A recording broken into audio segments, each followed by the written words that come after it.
Hey everyone, I hope you're having a fantastic day so far. Today, I want to talk about the lessons I've learned from contracting for my coaching business. So of course, you guys know that I'm a contractor, and if you're new to this channel, yes, I'm a freelance contractor within the UK, mainly working for government organizations and public sector organizations as well. But also, I'm actually a prolific performance coach, okay? And they work hand in hand. And so there are some lessons that I've learned from being within the contracting space for almost 3 years now that I want to bring into, or that I have brought into, my performance coaching business. Now, just to break that down, I'm a performance coach for portfolio leaders and coach consultants, people who have that entrepreneurial edge. So if they need help in their business sort of endeavors or their life endeavors, I'm the man to come to. See me as Pep Guardiola, the sort of person who's by your side, partnering with you to make sure that you achieve peak performance, okay? This is what it's about, whether it's related to optimization, making more money, or even just being a better human being, being more productive, whatever it may be. That's the sort of stuff that I deal with. So if you're interested, hit me up, let me know. Anywho, straight back into the video. These are the main things that I want to talk about. There's a long list here, but I'll try to get to it straight away. So the first thing is, finding your first contract may be difficult, but believe in the process, okay? Now, this is really important because, I have a lot of people come to me, whether it's on mainly on LinkedIn actually, that say, I've ever started contracting and, had a great contract, but it didn't continue. How do I find another one? Or someone who hasn't been able to get a contract and they're finding it extremely difficult. And it is, I'm not gonna lie to you. Like, if you've seen previous videos, you'll hear me talk about how, there are certain market conditions and all that kind of stuff, which I'll talk about in a second. But above all of that stuff, what has helped me, what I found to be really important, especially in the initial stages, is that my network is what essentially got me my first contract. And it's also recognizing that your work background, okay, your experience heavily defines the first type of contract you get. Maybe you're trying to run away from that life, okay? It's not for you. However, this is just what the market does. It rewards you for what you've done previously in the past, because people, systems want to see some level of evidence, some level of results that satisfy a level of confidence. This is what comes down to at the end of the day. So you have to understand how these agents are working. So that's the first thing. It's probably going to come from your network and or, heavily influenced based on your work background. For me, it was my contractor friend Katrina who brought me in, who showed me the ropes, who told me everything that was going on within this space. And she introduced me to some agents. Only one of them came back to me, but that one was enough for me to get a contract, because I got a contract with those individuals, I think it was 3 months later. And so that to me was my route in. The fact that I had 11 years experience or 12 years experience within the NHS, okay, doing various things around commissioning, project management, implementation, etc., contract management, etc., that was the reason why I was able to work for, the UK Health Security Agency, or also working for the Department of Health, or whatever it may be. So it's because of that health sort of like stance. It's because of my background that I had there. So thinking about that stuff, it makes me wonder, this is why I got into this space in the first place. Those two things were crucial. So if there are people you can leverage those people. If there are industries that you can leverage those industries. Sometimes those spaces aren't available, I understand, and maybe you have to pivot a different way. But squeeze what you can squeeze where you can. Anyway, we'll get onto how you can sort of like keep going within the contract space. So that's the first thing. The second thing is, finding contracts is a quasi-science. I don't want to say it's a complete science. It's a quasi-science. There are some things or factors that ensure that you have a success rate in terms of finding contracts. Number one, that's understanding market conditions. There are good times and there are bad times. I call them opportunistic times and threatening times. Opportunistic times are typically times closer to the end of the financial year or the beginning of the financial year. So as you get closer to April, there's more demand. As you move away from April, there's less demand, okay? When you think about big times where people are going on holiday, whatever it may be, think about kids. Always think about the school cycle. During the summer, dry, hardly anyone's around. September, people are starting to come back. Christmas, people are hardly doing anything. So that should give you clues in terms of like the pockets and the timings and the spaces. There's also industry. There are different industries that are popping. So AI is popping, tech is popping, finance is always popping, security is probably popping. Different things are popping based on what people talk about online or based on standard economies of scale, whatever it may be. So you have to understand, if you're trying to be uber niche, yes, there are people out there, but they may not be fitting the sort of like, I guess, platforms or rhythms or standards or places where you'd expect to find these people, okay? There's also your specialism. How narrow are you going? Sometimes narrow is very good depending on the industry you're in, but sometimes you could be doing yourself a disservice. And this is where I talk about generalists and specialists, which I'll talk about a bit later on.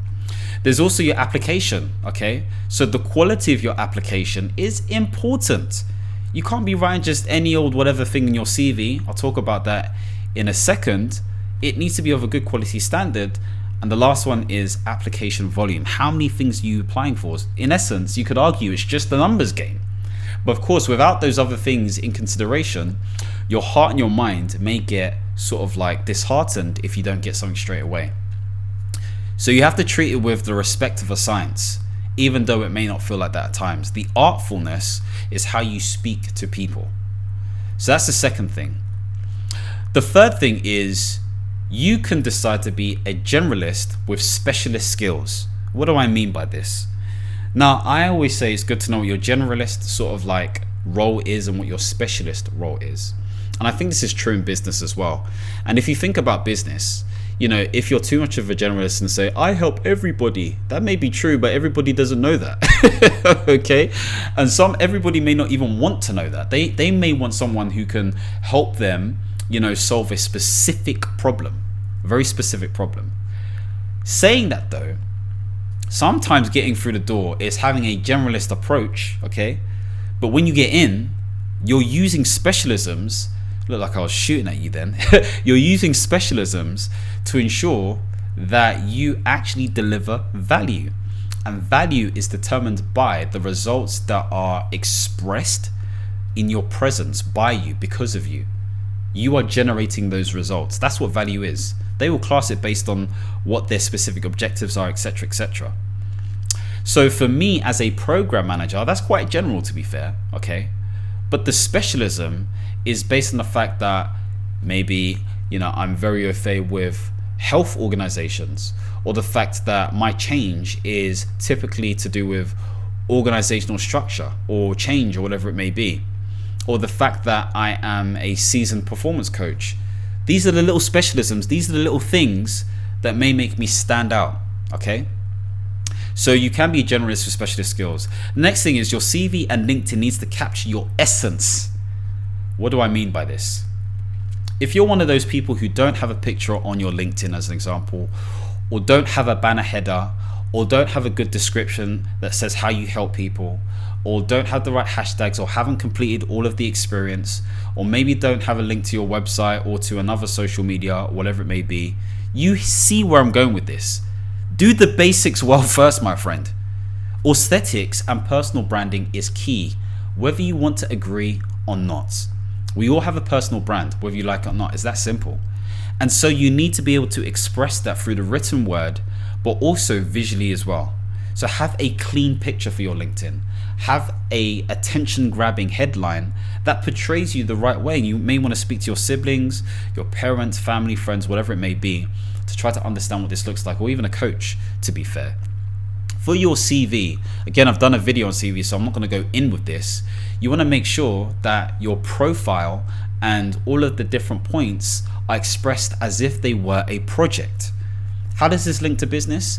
Because as a business owner, you need to make sure that your personal brand is on point. You're clear with your tone of voice.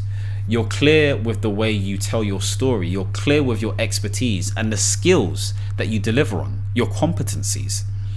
And so when you are speaking to people, when you are showing people your online resume or your website or social media, that theme is clearly seen and they're like, that person can help me. I can see it through their content. I can see it through the way they present themselves. So you need people to see your persona through your CV, your LinkedIn, and things like that. So this is really important because it's you owning your personal brand. The next thing is you can reinvent yourself within a contract based on what you've learned. So what I mean by this is I started out as what was it again? I think it was a communications and engagement consultant. Okay, that was my contractor title. I had nothing to do with communications and engagement, okay? Maybe it was because of my whole sort of like social media background and, you know, posting things here and there, whatever it may be. Maybe, who knows? But they quickly soon moved me into a different space because I knew that I could get into the weeds of the operations. I knew I was a great stakeholder engager. So I ended up being a relationship lead instead on the northern part of the UK, or England, should I say. I was more tailored towards me. Why am I saying this stuff? That enabled me to really demonstrate my operational skills, especially when we had a situation where 90% of the management consultants, so not freelance one, but actual management consultants, weren't able to get their contracts renewed. And I had to become effectively the interim head of operations, take on and manage 7 new members of staff, and deal with all this stuff that was happening during a COVID era. It was crazy. And plus the director was on holiday. It was a madness. But I did it. And, you know, I got a bit of recognition for that within that organization, and that was used and sent to other agents and agencies to see that actually, no, I'm a stand-up guy, I can do what I'm doing. It slowly led me into different things. I became a workforce and resource lead, I became a senior project manager, program manager, You get the story. You reinvent yourself. I've been able to see the lens through different things. Now, for people who are just applying for project manager roles, you could argue that's all kind of project management in a way. It's all kind of generic. But I reinvented myself through that process. My last role was a senior implementation manager. Okay, that last permanent role. I'm not talking about contract, my last permanent role. So you can see I haven't fit that bill of you need to stick to a niche, you need to do this, do that. I'm not saying everyone can do this. You need to understand what your portion is, what works well for you. So translating this into the business world, okay, whether you have a coaching or consulting business, you have to understand when you're delivering that service to your client, there will be lessons that you're learning in the moment of coaching or contracting those individuals. And so with that in mind, you need to write those lessons down, write down those things. If you've recorded the sessions, analyze those sessions and see where the opportunities are, where are the threats, you know, the whole sort of like SWOT analysis thing. Really dissect that, really understand what type of people come to you, and then target in on those people. That's how it works. That's how the game works, my friend. You just need that door in to get that intel, but you have to be able to track and observe that information in order for you to be effective. Don't look, if you really want to make impact here, you need to treat this like a science, my friend. There is an art form of this, of course. But for those who are great artists, they're also great scientists. They just don't talk about the science because that's the boring part. I'm telling you, take the scientific part seriously so that people can see the beautiful expression of who you are, whether you are a freelance contractor, independent consultant, or a coach. Really important stuff. The next thing I want to say is training and qualification should not be underrated. I know we've got people out here who are saying, oh, you don't need a qualification to be a consultant or coach, blah, blah, blah, blah, blah. And they're making all this juicy money and all this kind of stuff there. I'm really happy for those people. Well, that's a lie. It's not that I'm not happy for them. It's good for them is basically what I'm saying, okay? But effectively, my point here is that although you can do that, which is the great opportunity that this current world has given you, you still get an edge when you have a certain real life qualification. I'm not necessarily talking about going to university, doing all that kind of stuff there. That's a separate different topic. I'm talking about an accredited qualification where you become registered under some sort of kind, or you understand the mainstream methodology of how to approach something, okay? This may be a program management qualification. This may be a management consulting qualification. This may be a coaching and mentoring qualification where you get the accreditation and the badge. Because what this does, it opens you up to an industry, a network, a membership of other individuals who have gone through your journey as well. It also opens you up to potential new clients, and you can be on their register where you can find clients in other ways, not always just on social media. You get invited to different events online or offline. And so it's not just for the stuff that you know, it's the stuff that you can gain from partaking in those activities as well. So hopefully that gives you a strong idea, because when it comes to business now, you become seen as that expert because they can clearly see you know what you're talking about. Now, of course, you don't want to be the person that just has a level of knowledge that's defined as expertise. You want to have experience. So of course, you want to practice this stuff. And if you can't find clients straight away, okay, then maybe you want to do things for free initially. That's the strategy I used. I essentially, coached people for free, and that allowed me to get loads of different stuff like testimonials and recommendations and all that kind of stuff there, which I just posted to other people. Word of mouth and the videos and all that kind of stuff there brought in paying clients. It's the same mentality, it's the same thing. When you are applying for contracts, okay, essentially your CV is demonstrating what I've just said. Your LinkedIn is demonstrating what I've just said. Your references should I say, is demonstrating what I've just said.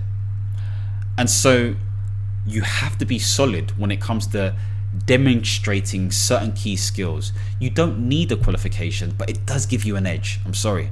Imagine having, the prowess of people who are top of their game, but also having that stuff attached to it. And you can see this in society, that those people are making a killing, whether that is financially or impact wise or whatever it may be, because they're respected not only for what they're doing, but also for what they have in terms of qualifications, whatever it may be. I'm not saying it should stop you, but it's important. It definitely is important. Don't miss it.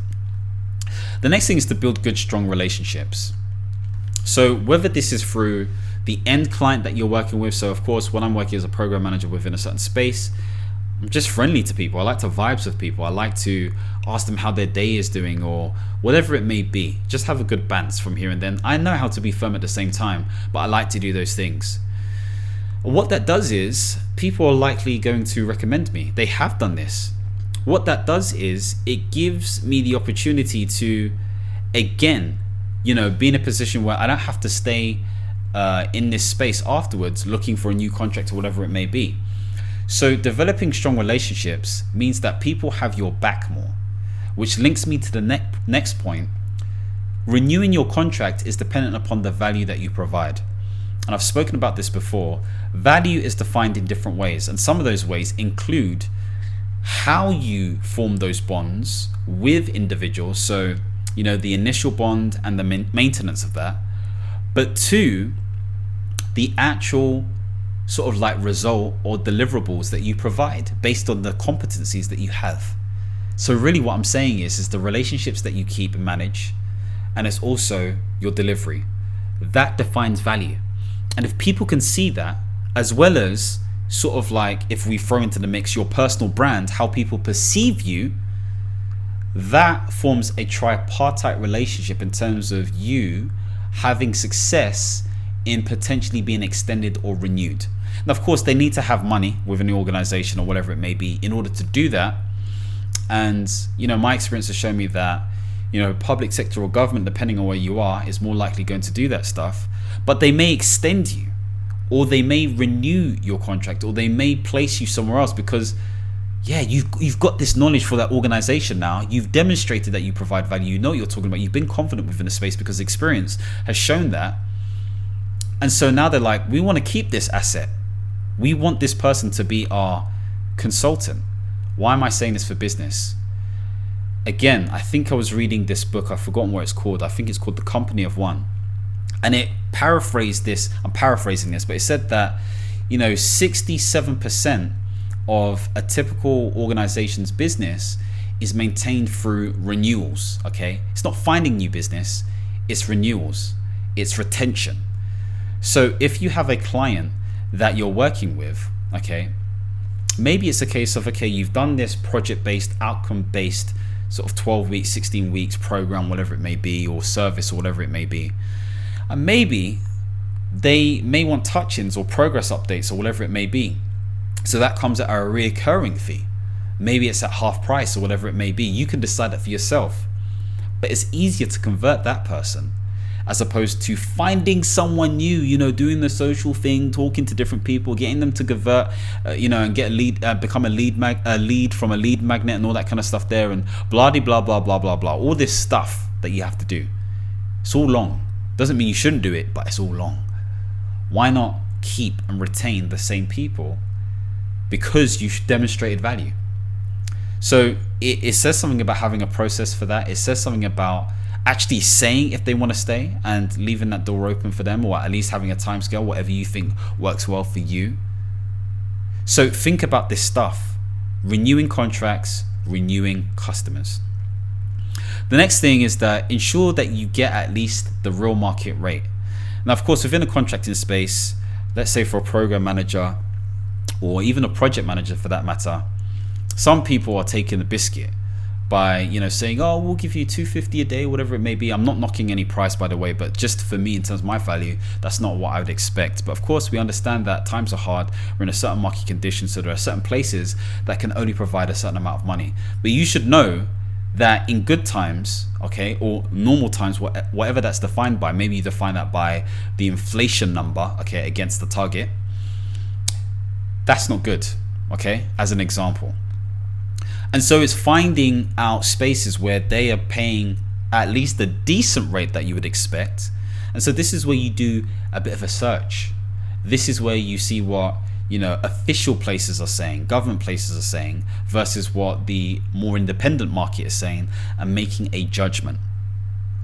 Get the right sort of pay for your role. And if you're a business owner listening to this from the perspective of understanding how contracting works, okay, it's the same thing. Don't sell yourself short. Of course, in the beginning stages, you may do things for free. You may start at a lower price and then slowly work your way up and then do packages as an example, or group stuff. Yes, you have to demonstrate demand, but you have to know what figure you want to get to. That is really important. Know what the market is actually charging for excellence, for greatness. And if you're not there yet in terms of skills or deliverables or whatever it may be, then there is at least a blueprint to understand how you can get there by working with individuals in order for you to improve and get the data to understand how to do that. So be clear about what you should be charging, whether you're a business owner or contractor. So the next thing is manage your finances well. I can't stress this enough. I cannot stress this enough, okay? This is understanding your cash flow. This is making sure you know expenses are coming out your account. This is knowing when you're going to take holidays and how that's going to affect you. This is having the right templates and all that kind of stuff to record your money management. I swear, me and my missus, we sit down, quite regularly about, when it comes to finances, and talk about how we're going to make more money, how we can sort of like reduce the expenses, what we need to look out for, what are our next steps, etc., etc. Do you have the right things in place, like insurances, okay? Whether it's business insurance, professional indemnity, all of that kind of stuff there, personal liability. Do you have, life insurance, health insurance, income protection, all this stuff? How are you managing your money? Do you have your pension set up? Do you have your SIP set up potentially? Do you understand the ins and outs of your umbrella or your accounting setup? Could you save money in certain instances? Are you tracking your business expenses? There's a lot going on there. So think about this stuff, and you may need someone to help you with this stuff. I would get a professional to do it. So if you're a business owner or contractor, don't do it yourself. Hire someone who is trained and accredited to do this stuff. Within the contracting world, especially if you're inside IR35 or even outside, FCSA and other sort of like similar governing bodies will highlight what type of companies can manage your finances effectively. Within the business world, you'll know what that looks like if you do the right research, but get someone else to do it. It even comes down to, again, expenses when it comes to teams. So if you are an outside of IR35 contractor, maybe you subcontracted someone out, make sure that you're getting the right amount coming into your account and they're getting the right amount. Don't just hire loads of subcontractors because you don't want to do anything. What's the point? Same thing with your business. You're going to need help. So maybe it's the time to get a content manager or a personal VA or a virtual VA or whatever it may be. So think about all this stuff when it comes to finances. The next thing and the final thing I want to talk about is the less you work, the less money you make. It's that simple. And you want to get to a point where you can start to systemize things. So of course, within contracting is a bit different unless you're like some sort of developer or whatever it may be, where you can use some ninja tactics. I was talking to my friend the other day, he was telling me about this. I was like, damn. But if you use some ninja tactics in order for you to leverage systems. Within my space, I leverage systems through people and templates. It's that simple. So setting up the right governance, the right structures, having the templates from previous contracting arrangements and using those templates in these new arrangements. So systemizing things, having checklists, all of this stuff is important.